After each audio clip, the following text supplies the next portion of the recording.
এগুলো কোনো গাল গল্প নয়, কোনো কেচ্ছা কাহিনী নয়, এগুলো কিন্তু ইসরায়েলি রিওয়ায়াত নয়, সহিহ হাদিস এগুলা। নবী সাল্লাল্লাহু আলাইহি ওয়াসাল্লাম হাদিসগুলো বলেছেন, এক সরিষা দানা পরিমাণ মিথ্যা নাই এখানে। এখান থেকে বলতে যাচ্ছিলাম, দোয়া কবুলের অন্যতম একটা উপায় হচ্ছে আপনি কোনো ভালো কাজ করেন গোপনে, যেটা আল্লাহ ছাড়া কেউ জানে না, ওর ওসিলা করে আপনি আল্লাহর কাছে যান, দোয়া কবুল হবে ইনশাআল্লাহ। আরেকটা অপশন হচ্ছে আল্লাহ পাকের যে নাম এবং সিফত গুলো আছে এগুলোকে ওসিলা করে দোয়া করা। যেমন, আল্লাহ তোমার রহমান নামের ওসিলায় আমি তোমার কাছে দয়া চাচ্ছি, তোমার আল গফুর নামের ওসিলায় আমি ক্ষমা চাচ্ছি, তোমার আর রাজ্জাক নামের ওসিলায় আমি রিজিক চাচ্ছি, ওয়াহাব নামের ওসিলায় আমি সন্তান চাচ্ছি, ইত্যাদি। কথা কি বুঝতে পারছেন? যে নামের সাথে যে বিষয়টা যায় এটা ওসিলা করে আপনি দোয়া করলে ইনশাআল্লাহ তাআলা আপনি আপনার ফলাফল পাবেন।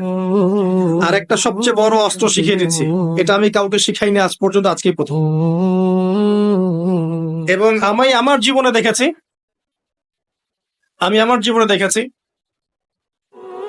এই ওসিলা করে যা চেয়েছি পাইনি এমন কোনোদিনও যায় নাই, আলহামদুলিল্লাহ। আমি সম্পূর্ণ আল্লাহ পাকের কৃতজ্ঞতা এবং শুকরিয়া আদায় করছি। এইটা ওসিলা করে আমি যা চেয়েছি আমি সারা জীবনে তাই পেয়েছি। এবং আমি বিশ্বাস করি আমি যা পেয়েছি, এই বয়সে আমি যা পেয়েছি, আল্লাহ পাক কোটি কোটি মানুষকে তা দেন নাই, এটা আমি বিশ্বাস করি। এই বয়সে আমি যা পেয়েছি, আল্লাহ পাক আমাকে যা দিয়েছেন, যত দিয়েছেন, কোটি কোটি মানুষকে আল্লাহ পাক তা দেন নাই, আমি এমনটাই মনে করি। আমি কি শিখাই দেবো সেটা? আপনি আল্লাহ পাকের তাওহীদের ওসিলা দিয়ে দোয়া করেন।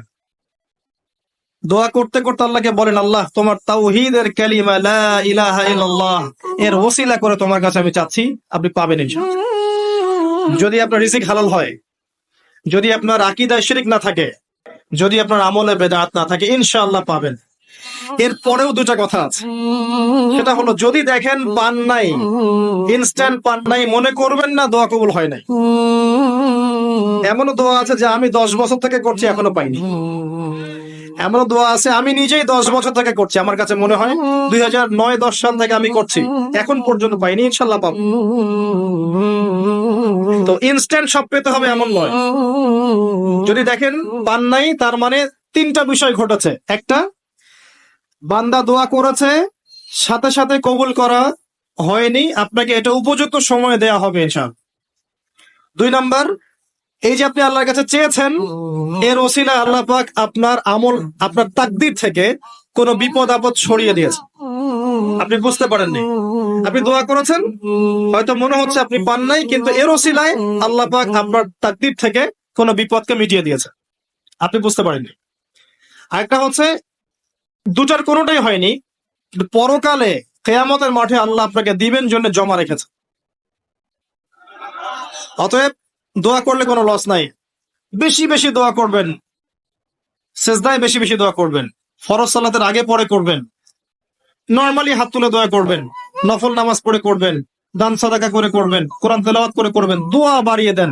আত্মশুদ্ধির কথা আমরা যে বলি না, কয়েকটা বিষয় জড়িত।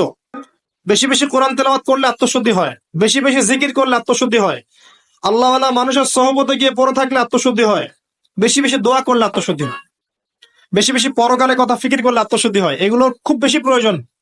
আত্মশুদ্ধি না থাকলে আমরা আগামীতে পথ চলতে পারবো না। একটা বাতি থেকেই বাতি জ্বলবে ইনশাআল্লাহ। আপনি নিজেকে ছোট মনে করেন না, তুচ্ছ মনে করেন না, একটা বাতি থেকেই 1000টা বাতি জ্বলবে ইনশাআল্লাহ। আগে নিজে ঠিক হন, তারপরে কু আনফুসাকুম ওয়া আহলিকুম নারা, নিজে জাহান্নামের আগুন থেকে বাঁচাও, পরিবার বর্গকে বাঁচাও। পরিবারকে বাঁচান ভাই। পরিবার খুব কঠিন জিনিস, কারণ পরিবার কথা শুনতে চায় না। হ্যাঁ, দেখবেন মানুষ কথা শুনবে, পরিবারের লোক কথা শোনে না, এমন হবে। ওইখানে আপনাকে সবর করতে হবে।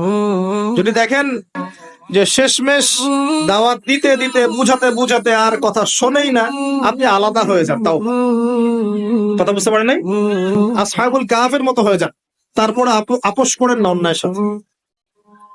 কারণ এই ফিতনাগুলো আপনাকে আল্লাহর পথে চলতে দিবে না, বাধা দিবে, সারাদিন দুনিয়ার ফিতনায় ব্যস্ত রাখবে আপনাকে।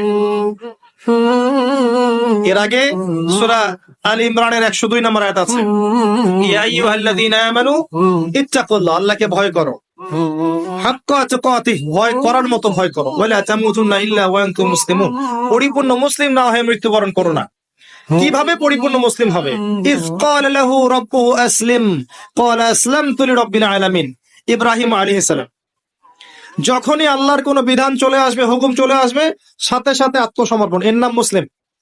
বলবে না যুক্তি কি, দর্শন কি, বিজ্ঞান কি, জিজ্ঞেস করবে না, সে আত্মসমর্পণ করবে, এর নাম মুসলিম। প্রত্যেকটার পিছনে যুক্তি, বিজ্ঞান, দর্শন থাকবে ঠিকই, কিন্তু আপনার বুঝে নাও আসতে পারে, আপনার বুঝে নাও আসতে পারে। বুঝে না আসলে এর মানে এই নয় যে ওর মধ্যে কোনো বিজ্ঞান নাই, কোনো দর্শন নাই, কিছু নাই। ইব্রাহিম আলাইহিস সালামকে বলা হয়েছে সন্তানকে জবাই করো, জিজ্ঞেস করেননি এটা তো আনসাইন্টিফিক, কেন করব, যুক্তি কি, জিজ্ঞেস করেছেন? স্ত্রীকে রেখে আসো, বাচ্চাকে রেখে আসো, জিজ্ঞেস করেছেন? জনমানস জায়গায় আল্লাহ কি করবো, কেন রেখে আসবো? ইসলাম এর নাম, ইসলাম এর নাম, এর নাম নয় এই সেজদা করো, সেজদা করো আদমকে, সে বলছে খলাকতানি মিন নার খলাকতাহু মিন তিন, এর নাম ইসলাম নয়। কথা কি বুঝতে পারছেন? যুক্তি দিচ্ছে উল্টা, আমাকে সৃষ্টি করেছে আগুন দিয়ে, তাকে মাটি দিয়ে, কেন আমি সেজদা করতে যাবো? এর নাম মুসলিম নয়, এর নাম ইসলাম নয়। ইয ক্বালা লাহু রাব্বুহু আসলিম ক্বালা আসলামতু লিরাব্বিল আলামিন, এর নাম ইসলাম। ইব্রাহিম আলাইহিস সালাম